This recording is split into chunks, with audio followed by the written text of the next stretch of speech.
Fishing is fun, but hooking is the only way. We're gonna show you how to catch some fish today. Hey Alan, I heard the bass and striper bite is hot and that you've been catching a lot on chatterbait. And I know there's a lot of right ways to do it, a lot of wrong ways to do it, and a lot of it has to do with exactly how you work the bait and where you put the bait in the water. Can you share us your secrets on how you work this chatterbait? You know, let's just basically talk about what we did. We came out here in the Delta, so the first thing I do is I look at the tides, and then I decide where I want to go and what I'm looking for. So today we had a really high tide. Yeah. So we came up here, I get up on top of a flat where I know where there's a big weed bed. So the weed bed when we got here is underwater, so you don't even know it's there.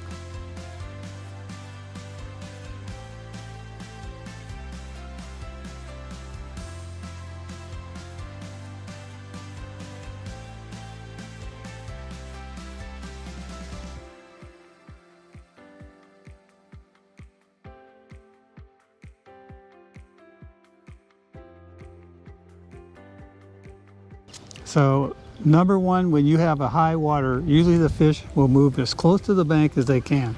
So they're going to be uptight. So we threw some blades, we threw some chatterbaits, and we threw sinkles, and we got a couple little bites, but we went about 50 yards, and I know that it's a very productive spot. But I also know that the weed bed went like 50 yards out. Yeah. And you can't tell, unless you were looking at the meter. And most of the time when you're down here in the Delta and you're in less than 2 feet of water, your meter reads 0 anyway. Why is that? So you don't know.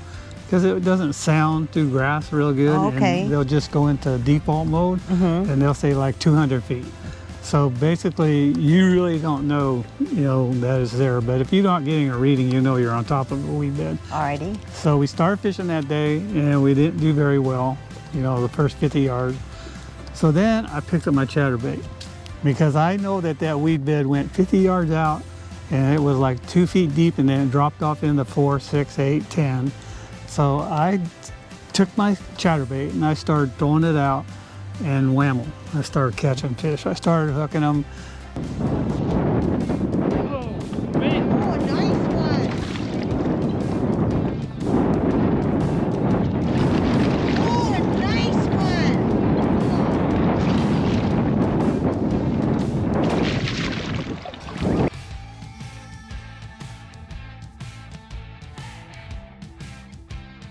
Nice 4-pound fish caught on a chatterbait. So turn her loose.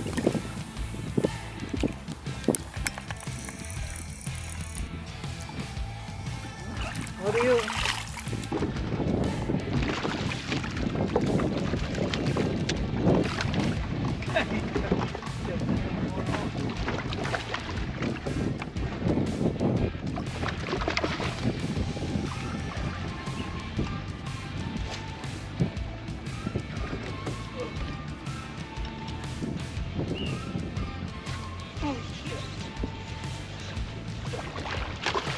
Damn. Yeah. And I really don't say anything to these guys. I, want to make sure one of them wasn't just a fluke. So basically, one of the things that really helped me that day is that a friend of mine texted me the picture of the crawdads that he pulled out of a fish, right? Yeah. And I'm looking at them, and they were kind of army green with a little slight orange tinge to them. So I dig around all my stuff and I found one. So only one. Can they see color? Fish don't see color like So why we does do. it matter the different? I know like when you go into the store, there's like 20 different colors of this orange spectrum. Fish see shades. So you try to get if I didn't see those crawdads, then I would just experiment and just grab a bright orange, which I usually do good this time of the year. But since I saw the crawdads and they see shades, they don't see identical what you see. Right. So then I chose a color that was close, and it seemed to be hot. I mean, I was whacking them. So one of the problems is I'd watch you guys throw out and then you get grass on your line. So what I do is I hold my rod up at 11 o'clock. Just gotta turn it and reel at the same time. pop it.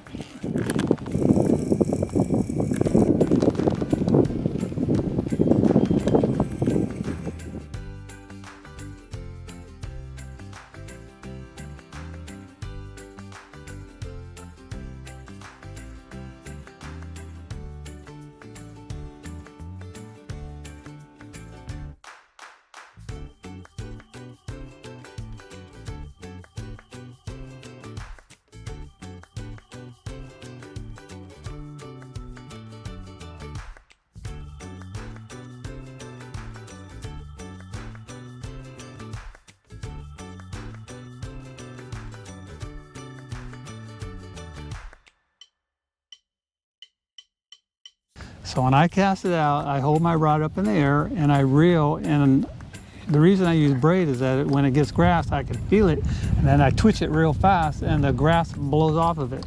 So crawdads, you imagine when they're jumping around in the weeds and and they're taking off with spurts, they have that kind of action like that chatterbait does. It goes like this and it shoots off the grass. And I was hooking them left and right. So then I told her, I got one of my lures that was close, put on a rod, and she seemed to be hooking them just as fast as I was. And she also dumped 2 big ones. Big ones. She lost them. He dulled my hook, I think. She lost 2 big fish.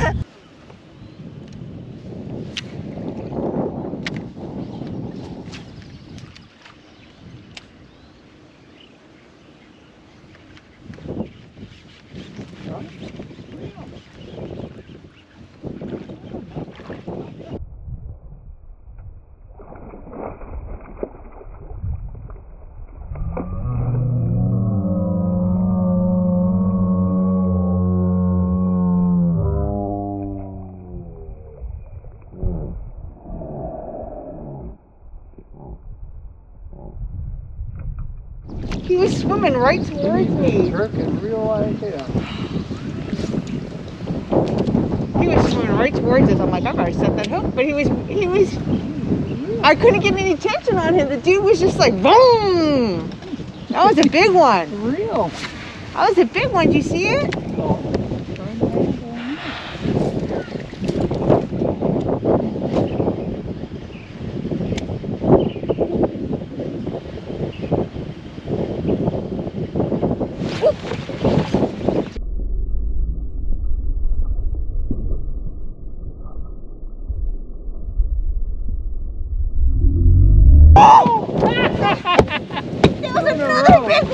How'd you do that? I don't know, but I'm gonna start casting. Dang it! I got 2 and they were both big. That was another big, huge one. Get out of there! I know you can get it. You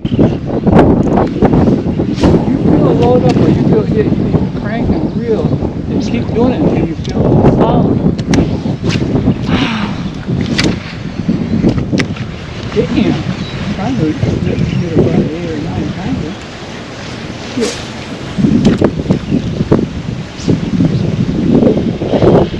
Jerk and reel and reel like hell. Don't just go.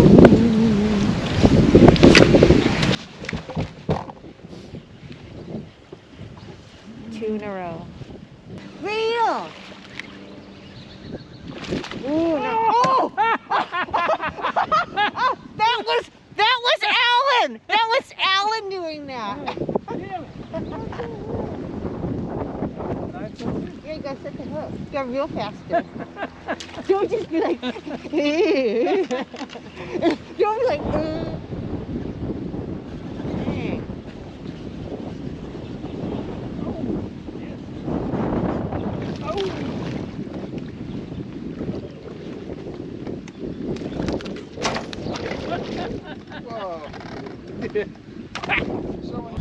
But we had a great day. We probably caught way over 25 fish, and my estimate on the weight was probably right around 20-pound limit.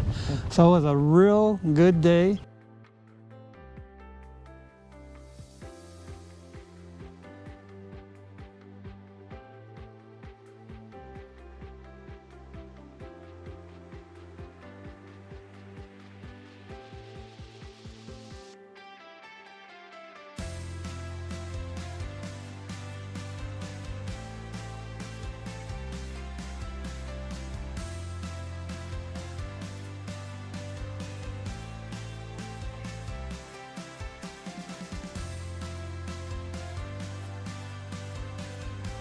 Alan, is this just, right now we're about late spring, is this chatterbait you just use around this time of year? And what do you normally catch? Are you catching bluegill, sturgeon? A hook one? No. But basically, like in the late summer and early fall, we've been going to a red chatterbait targeting stripers. So I use a red Zako, which you can't get, you gotta dye them. But anyway, it's a dynamite striper bait. Remember last fall how many stripers we were catching? Yeah. I was actually striper bass fishing 3 feet of water, maybe 2 feet. And I had the red chatterbait on, threw it out, and I caught a 10-pounder. And then I put it in the boat. And then about 3 casts later, I was with a friend of mine, and he goes, "Hey, look at that boil over there." And and he just, I don't know why he didn't cast it. He just said, "Hey, look at that boil." And I threw it there, 34-pounder on chatterbait. Striper. The striper. Well, they're in the grass feeding on crawdads along with the bass and everything out. Did your hook bend out? No, these hooks, you can't bend these hooks. These hooks are super strong. You can't bend them. But they're a dynamite striper bait. I went with Warren one day and I caught 3 over 20 on a red chatterbait. Yeah. I really love it because it's like weedless, catches all sorts of species, and you can really change the action by just changing what your trailer is or by your weight. I didn't want you to say anything, but if you put like a worm on the back. What was that? A fish. Dang it. It just jumped. It's calling me. So I didn't really want to say anything, but if you take this Zako off this chatterbait and you put like a worm or a little split tail eel, the radic is twice as wide. The wiggle will be twice as wide. We were down in the tow drain one day, you remember, not too long ago, and I picked up that thing and I was tearing them up because it just had a more erratic action. So you might be in an area and not catch anything, thinking there's no fish there. You need to change up. So by just changing the trailer, I started catching a lot of fish. And what it is, it just had a lot more erratic action. You remember them days when I beat you to death, right? No, I don't think that was me. Yeah, that was you. And even just changing from like, I like the Blade Runner too, because it has a really erratic action. Yes, it does. So if you want to like, if they're on a feeding frenzy, like one time we went out and we suspected there were some stripers there, but we were tossing our normal striper gear, fish traps, swim baits, we weren't getting hit. And I put on that Blade Runner with the split tail on the end, woo! Game over. See, so by just changing out the plastic on there, it gives the bait a lot totally different action. This thing is so versatile and it catches all kinds of fish. Yeah. Good time. So now you're a pro. Now I can get my 2 big ones back. Yeah. Well, let's go. Okay. All right. Thanks for watching. I hope you learned something. See you on the river. Bye.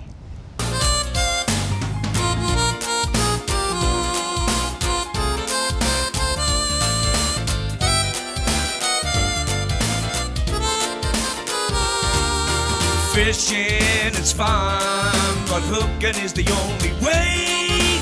We're gonna show you how to catch some fish today.